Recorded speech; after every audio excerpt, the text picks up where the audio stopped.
Hello, I'm Rob Forsyth. Welcome to Liberalism in Question. In this half-hour podcast series from the Centre for Independent Studies, we explore questions and challenges to liberalism today. My guest today is Henry Ergas. Henry is an economist. He's had a very broad and rich career, worked with the OECD, the Australian Trade Practice Commission. He has been involved with a number of economists, many consulting firms. He's lectured in both here and overseas, in both economics and areas of governments. And he speaks to me today from Paris. Welcome, Henry. Thank you. Let me dive in the deep end with you, because it's a difficult question for someone of your breadth of thinking, which is, what actually is, in your point of view, Henry, at the heart of the Liberal project? Well, as you say, Rob, that's a very broad question. And let me begin by saying that at least in one sense, it's a slightly inconsistent question, in that it would be very odd if there were such a thing as the liberal project. Right. Liberalism is by its nature a broad church, and as a result, there are many varieties of liberalism, and liberals broadly have historically pursued a number of different goals with somewhat different emphases, which is one of the reasons why, if you say about someone that they're a liberal in the United States, that means something quite different Yes. from what it means in Australia. And again, a liberal, for instance, in France or Italy, has slightly different connotations and emphases relative to being liberal in other places. Is there anything in But common, there is, something in common between yes, them then? Yeah. Yes, I think there is. And in that sense, I think it's a reasonable question to ask. And to my mind, the way to address it is to go back, in some respects, to the historical roots of the notion of liberalism, which I believe lie in trying to find a way in which we can live together without falling into civil war, and to find an alternative to the Hobbesian solution to that problem. So Thomas Hobbes's famous solution to the problem of civil discord was essentially to construct Leviathan, the authoritarian state. Hobbes was writing in the 17th century in the middle of the terrors of the English Civil War. Indeed, Yes. and of the European wars of religion. Of course, yes. Yeah. So for Hobbes, the alternative to society falling apart was effectively to delegate all power to a central entity, he famously called Leviathan, which would be the body politic, and which would absorb the body politic. And in the famous cover image that he designed for Leviathan, there's a Leviathan, a giant, and inside that giant are small bodies of all the people who make up the community. And so liberalism was historically the alternative to that. That is the way of avoiding a state of savagery without relying on the elimination of liberty. And that's really where its name comes from. And so that question of how do you do that? How do you construct a society in which that's possible? That's the heart of the liberal project. And it was necessary because of a breakdown in European society of old orders, which resulted in these terrible wars Exactly. in the. Exactly. It was an alternative to a society which was both extremely hierarchical, Yes. which, and at the same time, imposed severe constraints on the range of beliefs and attitudes and modes of conduct that could prevail within it. And as that broke down, partly under the impact of social change, partly under the impact of the Reformation, the problem of order became absolutely central. And liberalism is first and foremost a solution that attempts to reconcile order and freedom. And at its heart, how does it try and reconcile those two? Well, I think there's really two fundamental components to that. One component is the notion of tolerance.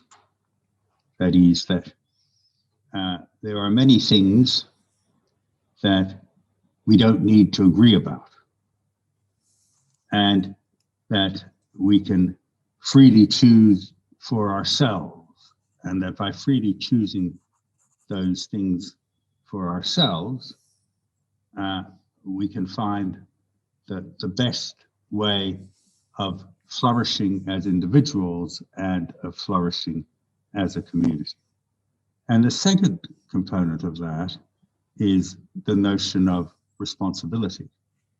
So you have liberty on the one hand, Yes. which is the freedom to choose, and you have responsibility, which is the responsibility for your choices.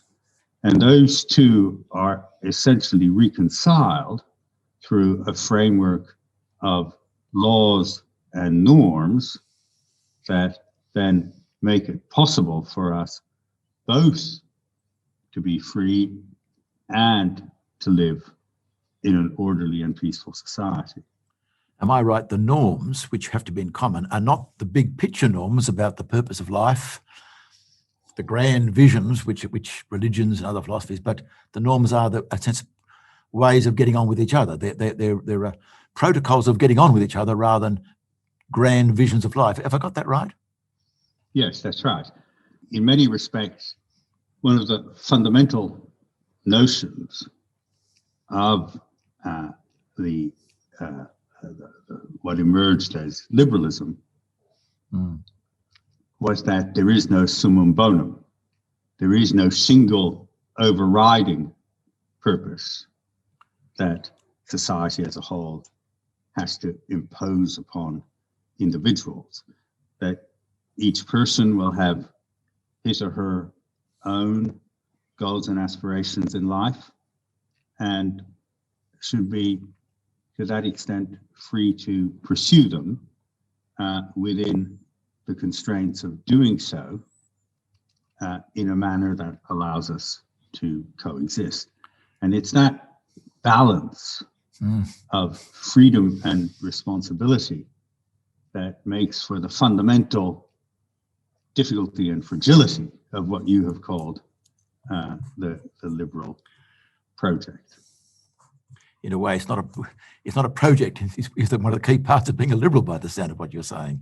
It abandons the concept of project, the summum bonum, the one big idea. Yes, although it does have a big idea. Although yes. Individuals and I guess institutions within the liberal society may have their own big idea. Oh yes. Yes.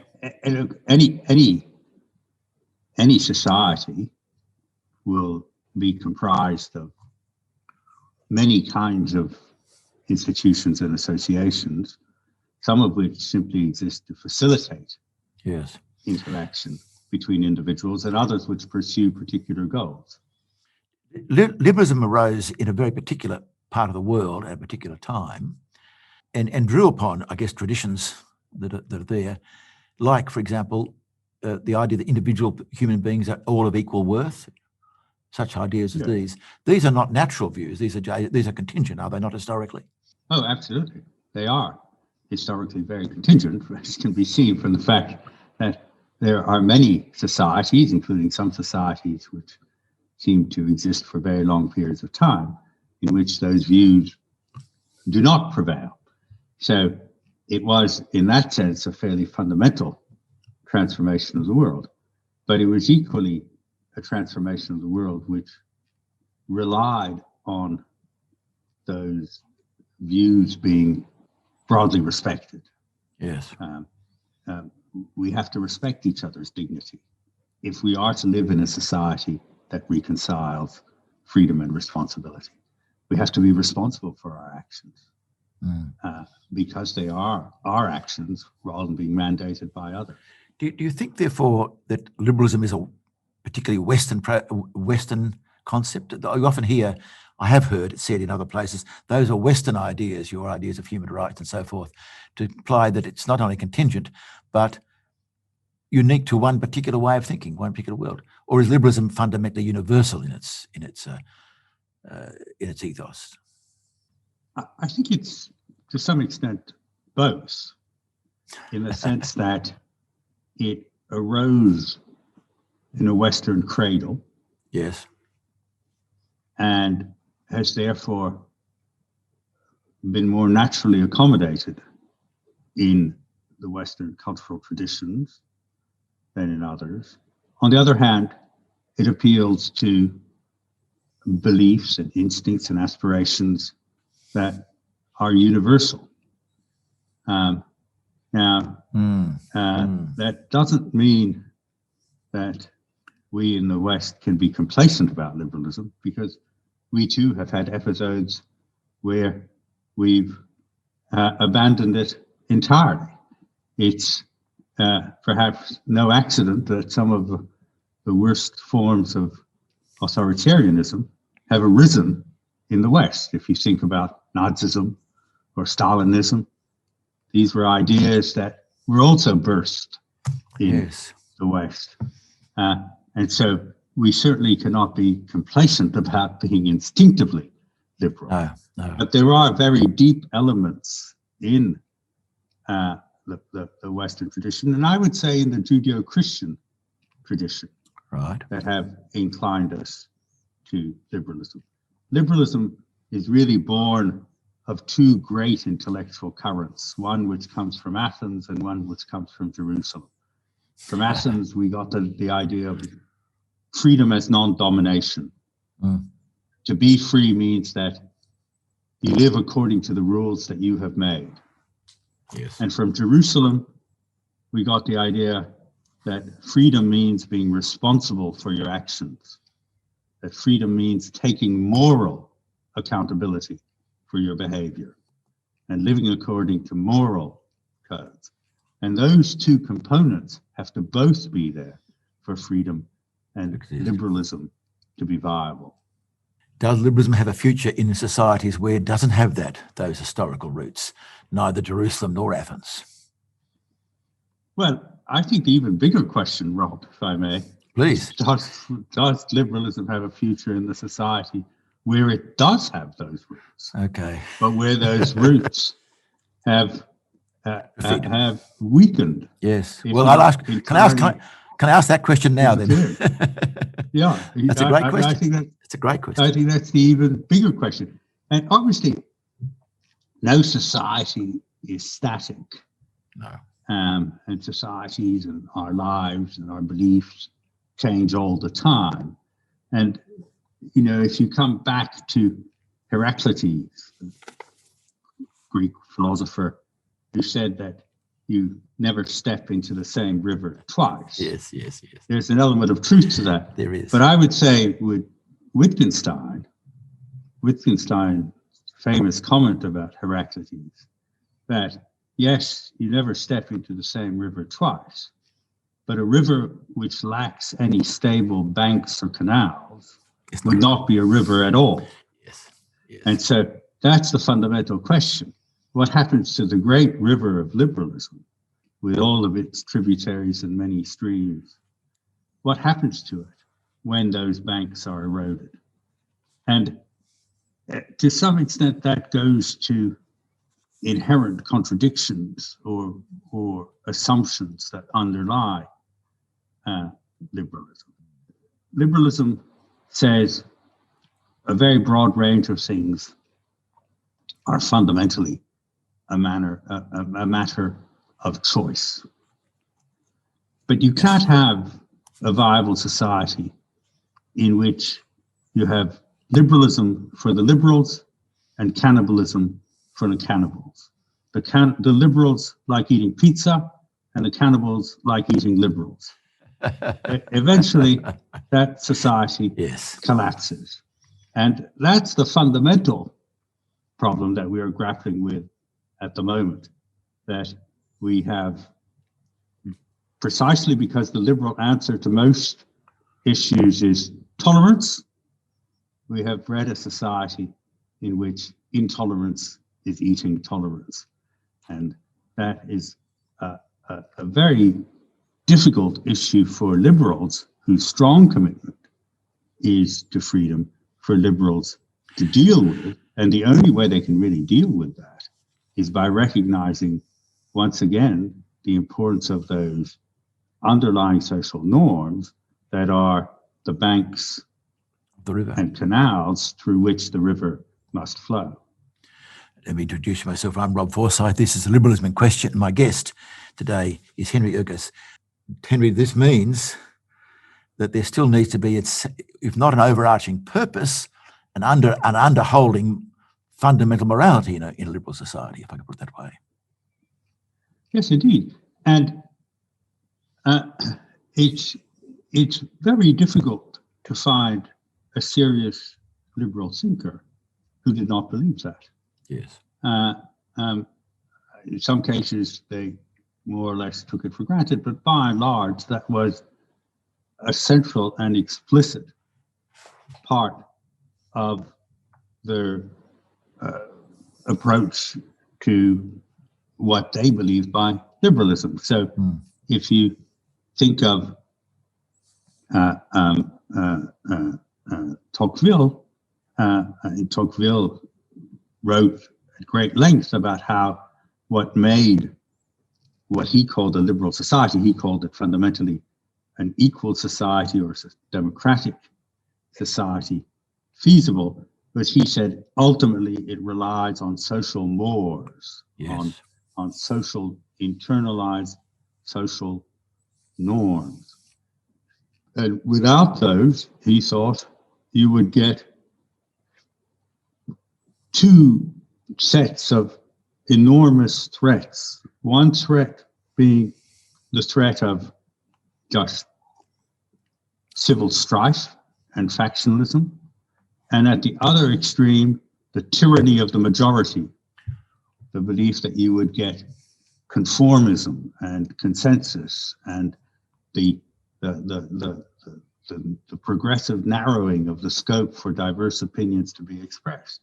He thought you needed a very strong bedrock of social norms for that to be avoided. And what has happened historically, rightly or wrongly, is that we've tended to downplay the significance of that bedrock of social norms. I think because we just took it for granted that all reasonable people think this way, when of course the bedrock is, again, in some sense, historically contingent. Well, it was partly that, but it was also partly the other great component of the liberal belief. And this, I think, truly was a liberal project, to the extent to which you can point to such a thing, was the belief that education would solve every problem. Oh yes. So, so if you Yes. go, Yes. if you go from Locke to Montesquieu to, of course, Rousseau, if we want to class Rousseau as a liberal, through to Tocqueville and John Stuart Mill, all of them had this fundamental belief that a society in which everyone was well educated would be a tolerant and liberal society. Now, you've worked in many universities and high-powered organisations. Were they right? No, I think they were fundamentally wrong. I thought you might say that. and I'm not saying that it's inevitable, but I think you have to recognize that a couple of things. The first is that it simply isn't true as a matter of necessity that people who are educated are more tolerant and liberal than people who are not. Not in the universities I've seen lately, I can tell you that. No. And in part that's that's for obvious and understandable reasons. One simple fact of it is that people who are highly educated tend to be more attached to their own ideas. Yes. They tend to believe that their own ideas are more likely to be correct than people who, in a sense, have been less educated. Theodor Adorno, who many of your listeners would dislike, but for whom I have a degree of fondness, who was a German critical philosopher who came originally from the Marxist tradition, but I think was only very loosely a Marxist. But Adorno used to talk about the curse of the half-educated, that they were educated enough to be strongly committed to what they believed, but not quite educated enough to realize the limits of human knowledge and of their own knowledge relative to that endless pool of knowledge that is the world. And so there's a vast number of studies in social psychology which show that educated people handle disagreement more poorly than less educated people, because they handle cognitive dissonance more poorly. They're less capable of coping with it. And the second element of weakness in that argument is that it fails to distinguish between education and culture.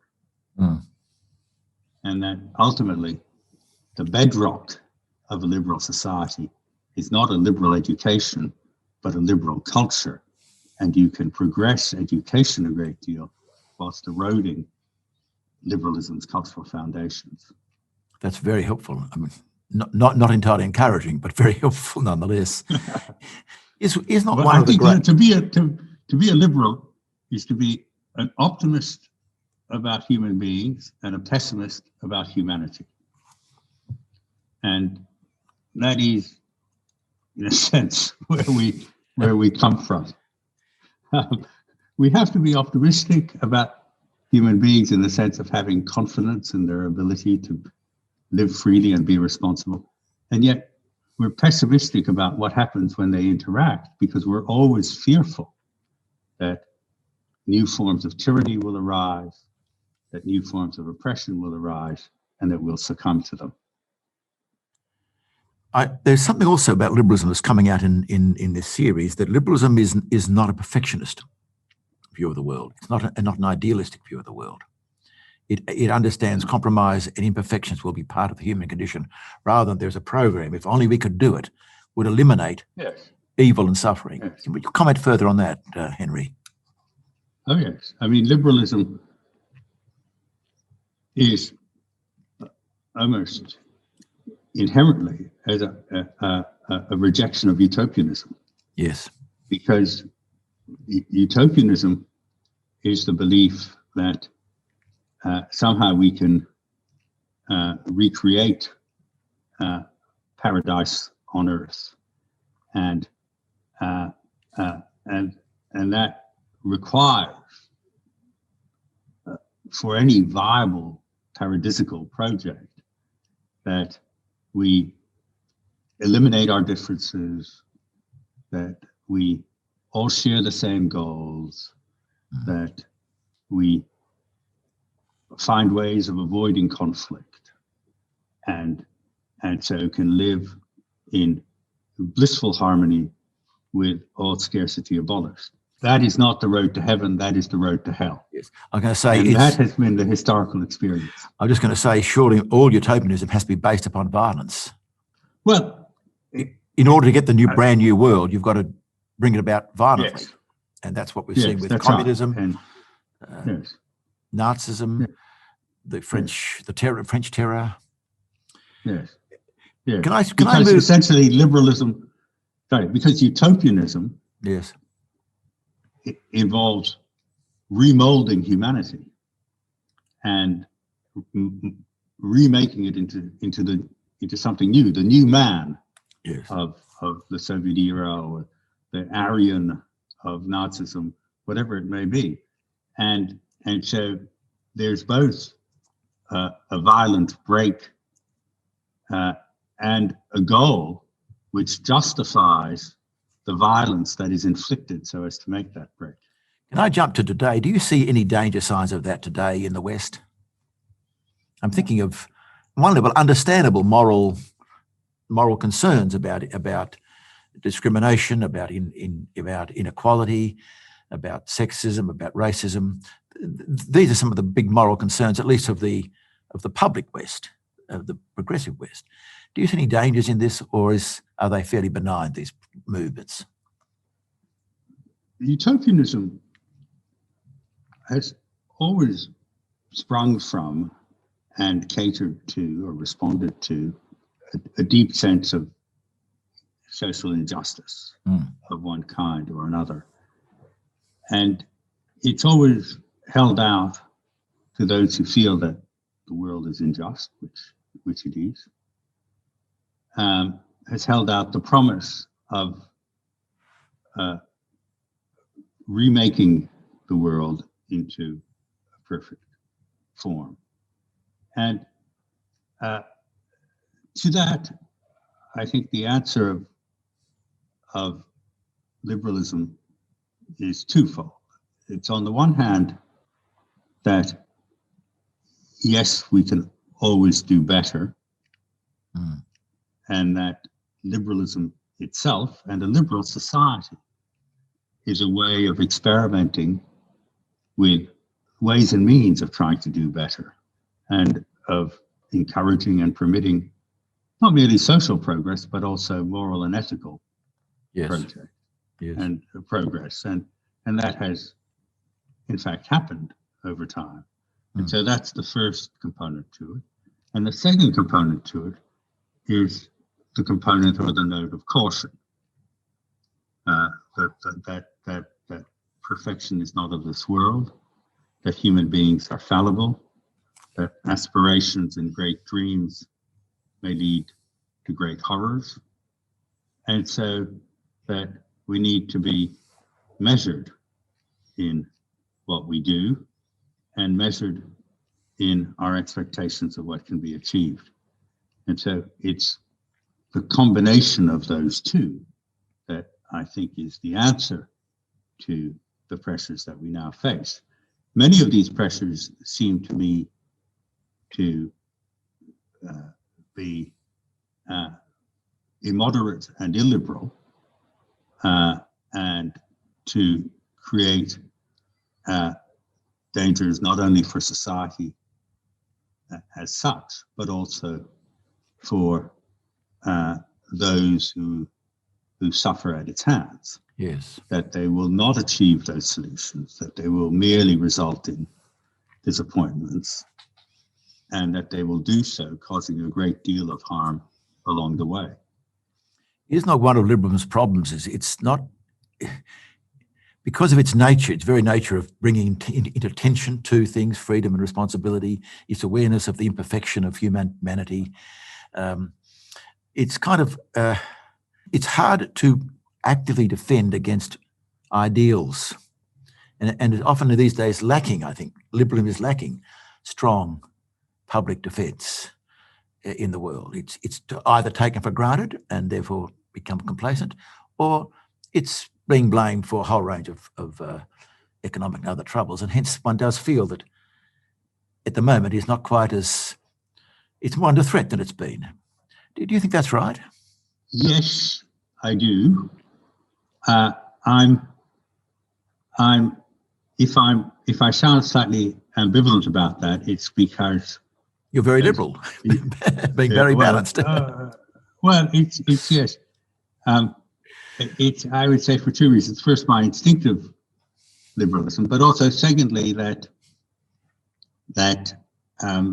as you know, liberalism has faced many acute challenges in the past, and we tend to be very invested in the present, and hence to forget what has come before. But I am certainly, and you may well be, old enough to remember the pressures liberalism came under in the 60s, 70s, and 80s. I am. When many places in the world, including in where I am now in France, we faced movements that were extremely illiberal, and indeed faced a great wave of terrorism and of civil unrest. And yet, liberalism has, for all that, shown a considerable degree of resilience, though I agree that resilience is yet again being tested. I think that natural selection has made us all into hypochondriacs, and hypochondria is a very healthy reaction, a very healthy instinct to have. But it makes us hypochondriacs both about our underlying physical well-being, but also about the social and political and moral environment in which we live. We always believe that society is on the verge of collapse, that young people don't really understand the values that we have lived by, and which are their bequests, and one of their most important bequests, and that without us at the helm, the world will deteriorate before the eyes of those who inherit it. And sometimes that is the case, sometimes that isn't, and we can hope that those self-correcting forces that are themselves a component of a liberal, open society, those self-componing mechanisms will come into play. Yes, that's very moderately optimistic, if I can put it like that. Moderately optimistic. Henry Ergas, you're living in Paris. You've spent some time in Paris before in an earlier life. You've also spent some time in the United States. What's particular, if anything, about liberalism in Australia? How many particular local characteristics you can think of? Yeah, well, Australian liberalism is a curious beast in many, many respects, because on the one hand, Australia is obviously a society where people more or less enjoy having rules and having rules made for them. Mm-hmm. And on the other hand, mock rules are openly critical of them. Equally, Australia is a society which sets itself very high aspirations in terms of social progress. Yes. And great, if often unarticulated, ideals. And on the other hand, it's historically actually quite conservative and accommodates change without necessarily glorifying it or raising it into an object of adoration for its own sake. And one of the, I think, successes of Australian society is the way it manages to keep those somewhat paradoxical elements together, going at once.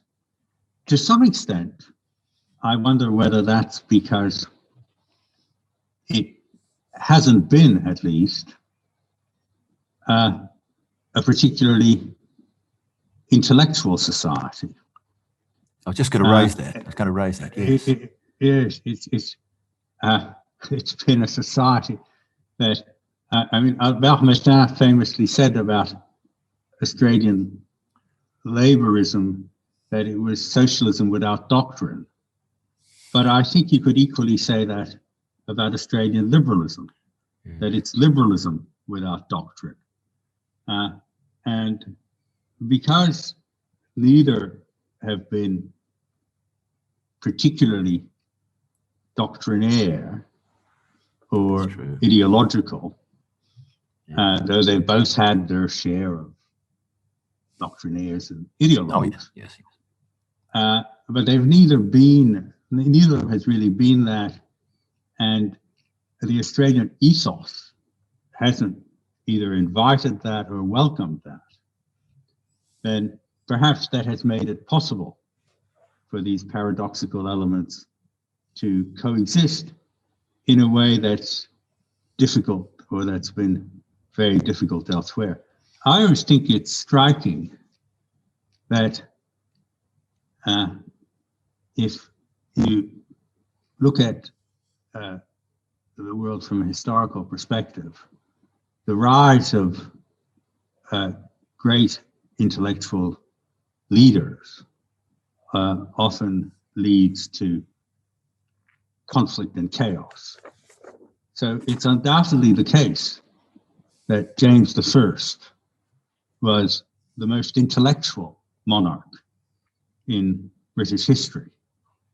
Yet it's equally true that he laid the groundwork for the disastrous Civil War. And Richelieu was an extraordinarily cultured and intellectual man, yet a revolution would probably not have occurred without great thinkers such as Henri IV and Richelieu. And you can go on and on in that vein.